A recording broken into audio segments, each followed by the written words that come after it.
Madame et Monsieur, bienvenue dans cette grande édition du journal. Vous êtes de plus en plus nombreux à nous suivre. Vous êtes sur Mandico Télévision. Tout de suite, les sommaires.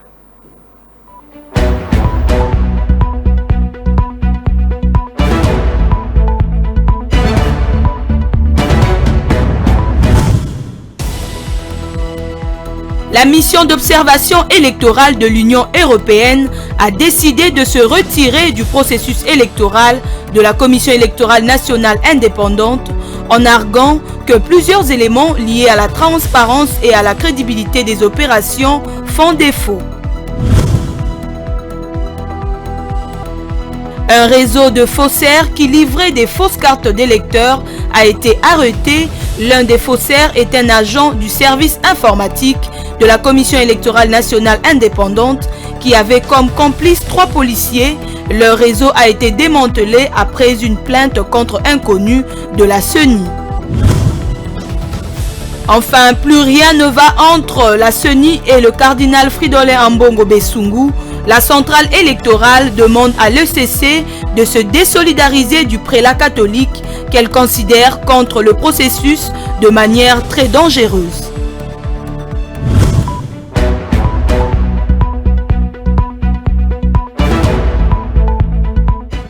Encore une fois, bienvenue. Comme l'a annoncé le sommaire, les tensions montent autour des élections présidentielles en République démocratique du Congo, alors que l'Union européenne annonce le retrait de sa mission d'observation électorale.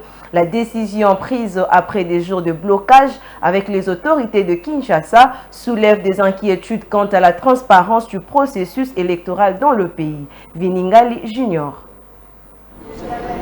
Cette décision a été prise après des jours de blocage avec le gouvernement congolais qui soulève des inquiétudes quant à la transparence du processus électoral dans le pays. La mission, composée d'une quarantaine d'experts électoraux, avait pour objectif de garantir des élections libres et équitables. Cependant, des désaccords persistants principalement liés à des questions logistiques et de sécurité ont conduit à cette impasse. Des sources indiquent que des capitales européennes travaillent en coulisses pour établir la mission, cherchant à résoudre le point de friction. L'absence de surveillance internationale pourrait compromettre la crédibilité des élections historiquement cruciales pour la stabilité régionale. La situation en République démocratique du Congo reste fluide. L'avenir de la mission d'observation électorale de l'Union européenne demeure incertain. Les prochains jours seront cruciaux pour déterminer si des compromis seront trouvés et si une surveillance internationale adéquate sera assurée pour l'élection présidentielle à venir. La Commission électorale nationale indépendante, CENI en sigle, a vivement réagi aux récentes déclarations du cardinal Fridolin Ambongo. Elle a appelé la mission d'observation électorale conjointe de la 5ECC à se désolidariser de propos jugés inopportuns, incendiaires et non constructifs du prélat. Élément de reportage, suivez. Lors d'une allocution adressée aux jeunes catholiques dimanche dernier, le cardinal Fridolin Ambongo avait émis des doutes sur la tenue des élections prévues le 20 décembre 2023. Il avait déclaré « Au niveau de la CENI, nous n'avons pas de preuve qu'il y aura des élections le 20 décembre 2023. Et même si elles se tenaient, nous n'avons pas de certitude qu'elles vont se dérouler dans les meilleures conditions de transparence. » Je crois que nous, en tant que responsables, nous avons le devoir de retenue.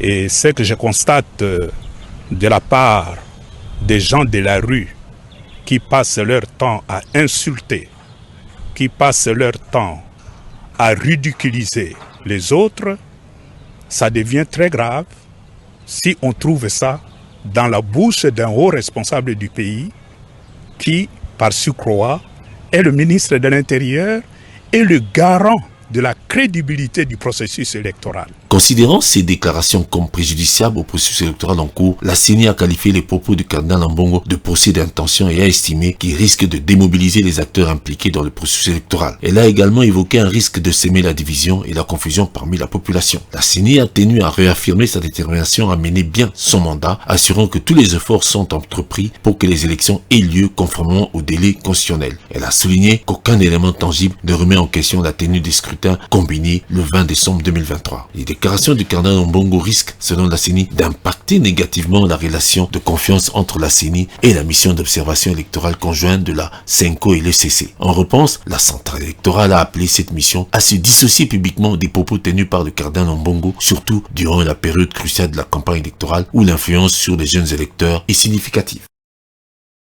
De 3, l'affaire a éclaté. Un informaticien se faisant passer pour un agent de la Commission électorale nationale indépendante, en complicité avec 3 policiers, ont fabriqué et distribué les différentes cartes d'électeurs en circulation à Kinshasa, est arrêté suite à une plainte de la CENI. Explication dans cet élément. À la suite d'une plainte introduite par la Commission électorale nationale indépendante, CENI, la police nationale congolaise a mis la main sur 4 individus, dont 3 policiers appartenant à un réseau de producteurs de fausses cartes d'électeurs. Au nombre de personnes arrêtées au sujet de ce dossier figure le nommé Papi Nyatimpolo, qui exerçait en tant qu'agent temporaire de la CENI. Il avait pour complices 3 policiers, le brigadier chef Nzuzi, Kinzunga Joli, Séraphin Mwanda et Gloire Mbala. Papi Nyatimpolo, informaticien de son état, a réussi à mettre en place un réseau de faussaires. Il produisait autant que possible à sa résidence 630 avenue Kimpemba, quartier 3, commune de Njili. Les 3 policiers agissent en qualité d'intermédiaires chargés de trouver les demandeurs de nouvelles cartes d'électeurs du duplicata. Ces derniers prenaient en charge la récolte des demandeurs qui soit sollicitaient un duplicata des cartes d'électeurs, soit des personnes non enrôlées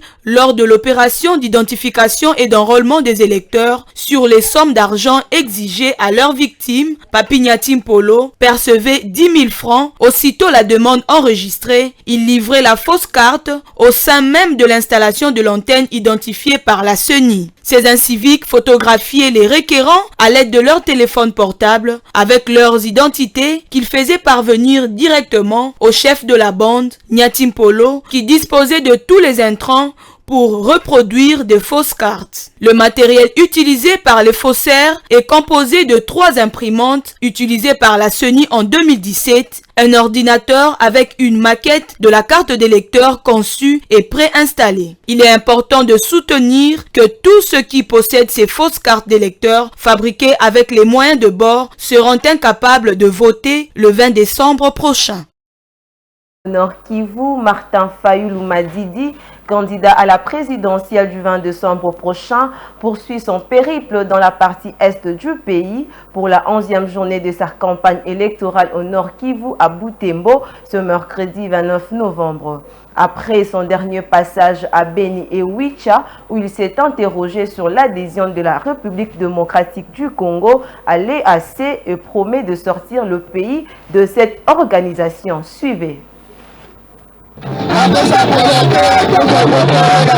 Le candidat à la présidentielle, Martin Fayulu, est attendu à Butembo, dans le Nord Kivu et Bunia, en Ituri, ce mercredi 29 novembre pour cette 10e journée de campagne. À son passage à Beni et Ocha, Martin Fayulu a déclaré que Félix Tshisekedi est l'émanation de Joseph Kabila et Paul Kagame qui lui ont donné le pouvoir, mais Félix Tshisekedi fait semblant d'être l'ennemi à Paul Kagame. Il s'est interrogé sur l'adhésion de la République démocratique du Congo à l'East African Community, qui est la raison, selon lui, que Félix Tshisekedi est de mèche avec Paul Kagame. Fayulu, lui, promet de pouvoir sortir le pays de cette organisation. En plus, il promet une armée et une police forte pour faire face à l'insécurité qui a élu domicile dans cette partie du pays avec l'installation de brigades d'alerte. Avant d'atterrir dans le Nord Kivu, Martin Fayulu a promis beaucoup de choses pour restaurer la vraie gestion de l'État dans son périple dans la grande province orientale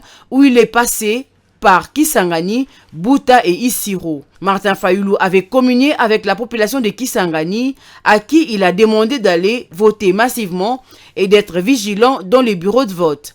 Et le cas échéant, de mettre en application l'article 64 de la Constitution au cas où leur vote est confisqué de force. Dans l'entretemps, la campagne se poursuit avec la Commission électorale nationale indépendante, CENI, qui n'a toujours pas publié la liste des électeurs dans le centre. Le vice-premier ministre, ministre de l'Intérieur, qui n'a toujours pas mis en application la loi électorale pour n'avoir pas fourni jusqu'à présent le 25 policiers commis à la garde de chaque candidat à l'élection présidentielle. Ce qui fait que la tenue des élections à la date prévue suscite encore des doutes et la mobilisation de candidats présidents alimente des polémiques, mais il faudra s'en convaincre que ces électeurs détiennent des cartes d'électeurs valables. Pour rappel, Martin Fayoulou dispose dans son programme 6 axes prioritaires qui sont l'éducation, l'agriculture, le social, les infrastructures, l'entrepreneuriat et l'écologie.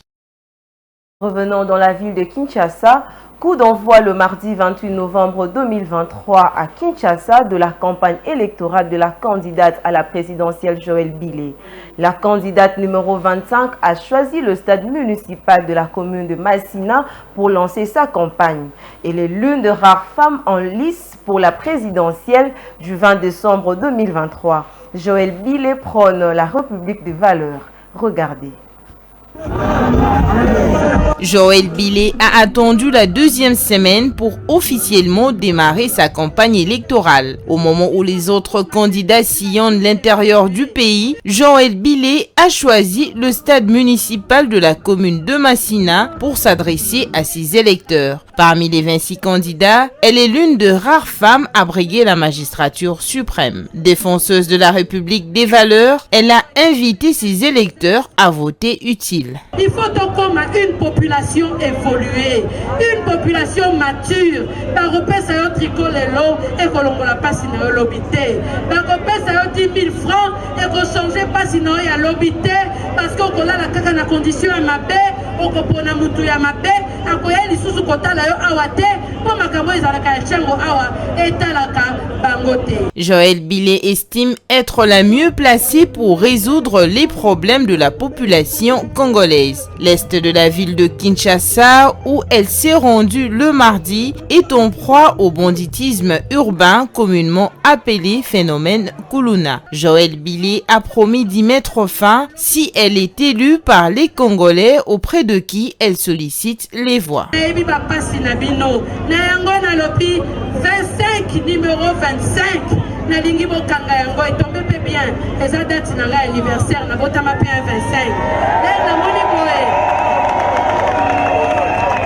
okolo bapesi na 25 na lobi ya solo na uti koso eloko yango. Pour la présidentielle, c'est toute la RDC qui se trouve être la circonscription électorale. Joël Bilé a certes commencé par Kinshasa. Ses électeurs de l'arrière-pays veulent connaître son projet de société pour lui accorder le suffrage qui pourra la hisser à la magistrature suprême. Pour y arriver, le chemin est encore long.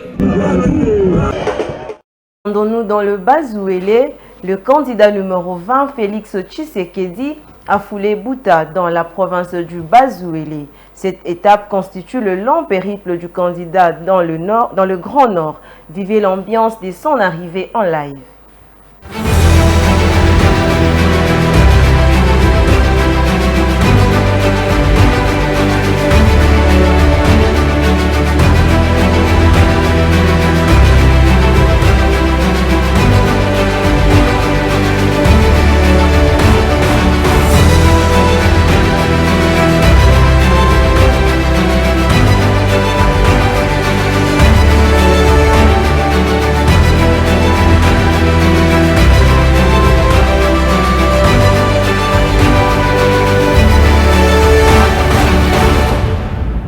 yango wana soki bosalinga confiance bopesi ngai bagwa na bino ntango ya deuxième mandat tokolongwa na primaire tomatisi yango mpe na secondaire.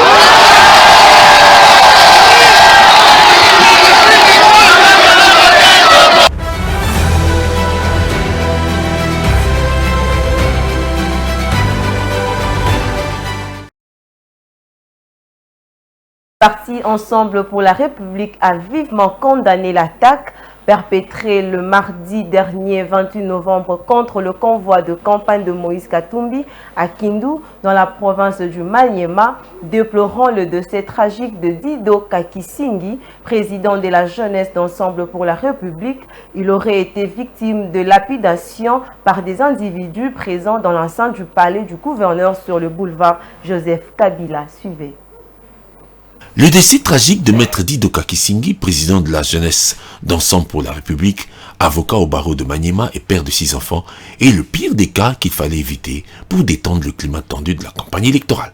Lors de son arrivée dans la province du Maniema, à les moments où il a organisé les forums pour la réconciliation des enfants du Maniema, et il a eu le temps de parler avec son grand frère, Matata Pogno. Selon Maître Hervé Diakessé, porte-parole d'Ensemble pour la République, l'accident s'est produit alors que la victime se trouvait juste devant Moïse Katumbi dans le cortège qui venait de l'aéroport. Cette violence, caractérisée par des jets de pierres et des tirs à balles réelles, a occasionné la mort tragique de Maître Dido Kakisingi, président de la jeunesse des Ensembles, avocat au barreau de Kindu et père des 6 enfants.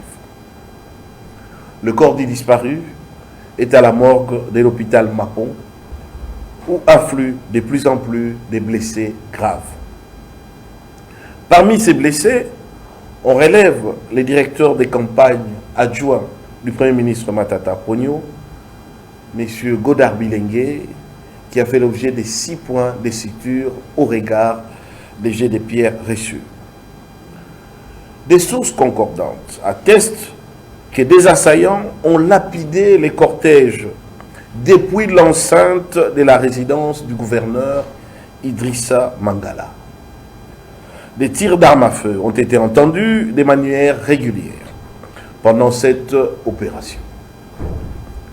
Cette agression, manifestement préméditée, est la suite logique de la décision arbitraire du dit gouverneur d'interdire d'abord l'accès à la tribune des manifestations, après que les candidats Tshisekedi, Félix, Antoine, de son obédience politique, aient tenu sa campagne, en alléguant les risibles motifs de démarrage des travaux d'entretien. Dans la nuit d'hier, M. Mangala a instrumentalisé les éléments de la police nationale et de l'armée pour démanteler les travaux d'érection du podium de la place Mapon, qui avait été choisi comme solution alternative à ces atteintes délibérées à l'accès à l'espace public. Une certaine frange qui se dit du parti UNC de Vital Kamerhe et qui s'est déclaré comme le comité de crise s'est désolidarisé des instances dirigeantes pour protester contre l'union sacrée de la nation dont elle réunit les engagements tenus quant à servir le président de la République.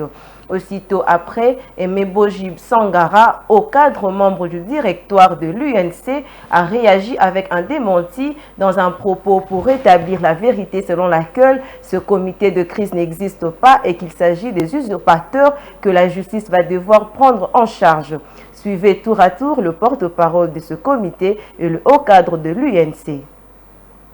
Le comité de crise de l'UNC demande de voter pour le candidat Moïse Katumbi, numéro 3. Pour des raisons ci-après, la destruction de l'image de notre leader emblématique, Vital Kamerhe, l'hypocrisie de la haute hiérarchie de l'UDPS à l'endroit de l'UNC, le non-respect des accords et promesses non tenues, la souffrance de la population grandissante avec le taux de change $10 à 27 000 francs congolais, l'échec de restaurer la paix à l'est du pays et l'arrestation des opposants politiques. Me référant à la décision du congrès de l'UNC, tenue le 19 août dernier à Kinshasa, qui avait désigné le président de la République, Félix Antoine Tshisekedi Tshilombo, son candidat à l'élection présidentielle, et en ma qualité de membre fondateur et de la direction politique nationale du parti, je condamne fermement ces propos et par la même occasion, je rappelle à tous les hauts cadres, militants et autres électeurs de l'UNC que Félix Antoine Tshisekedi Tshilombo, candidat numéro 20, reste le seul et l'unique candidat de l'UNC à la présidentielle du 20 décembre prochain. C'est ici aussi l'occasion pour moi de condamner avec force le comportement de certains candidats en mal de positionnement et en perte de vitesse qui, durant leur meeting, se permettent de citer abusivement les noms des responsables de l'UNC pour s'attirer la sympathie des électeurs. Je réitère mon appel vibrant à toute la population du Sud-Kivu en particulier et de la République démocratique du Congo en général de se rendre aux urnes le 20 décembre prochain pour voter massivement le candidat Félix Antoine Tshisekedi Tshilombo, candidat de l'espoir.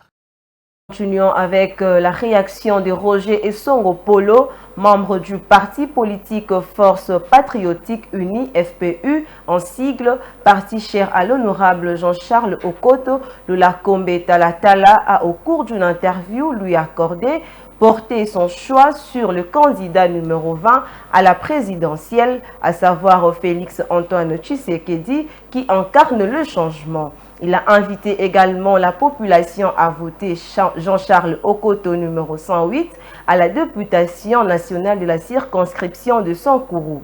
Le numéro 186 à la circonscription de Lodja a appelé à la vigilance car cette fois-ci, le Sankourou en général et Lodja en particulier doivent être dirigés par le fils de la maison pour le développement et le changement de cette province. Suivez cet élément de Rose Kindela. La difficulté que nous avons eue pendant cette mandature au Sankourou, c'est que nous avons eu des gouvernements provinciaux très conflictuels, donc des gouverneurs conflictuels avec les assemblées provinciales, avec l'assemblée provinciale. Donc les députés provinciaux qui ne parlaient pas le même langage avec le gouverneur et son gouvernement provincial. Avec ça, est-ce qu'on peut attendre un développement? Il n'y a pas de développement sans harmonie entre les deux institutions provinciales. La sécurité, c'est notre troisième pilier, notre troisième cheval de bataille. Le cinquième pilier, que notre politique de FPU avec Jean-Charles Okoto, comme vous connaissez bien, Okoto c'est quelqu'un qui n'est pas conflictuel. Okoto c'est un leader oyo, yé nzambasi apesa enyoso. Nzambasi apesa enyoso. S'il ne dépendait que de lui, Okoto aza mutu afo akumisa kaka nzambe. Mais ce qui aza na politique ya Sankourou ya Lodja, c'est pour sauver son peuple, pour sauver la population de Lodja. Le Premier ministre Jean-Michel Samaloukonde, qui séjourne à Kolwezi, chef-lieu de la province du Lualaba, où il est allé battre campagne pour le candidat numéro 20, le président Félix Antoine Tshisekedi, a profité de l'occasion pour rendre visite aux élèves de l'école Mutoshi qui avaient subi un incendie le 20 novembre dernier. Plus de détails avec Nancy Kizumina.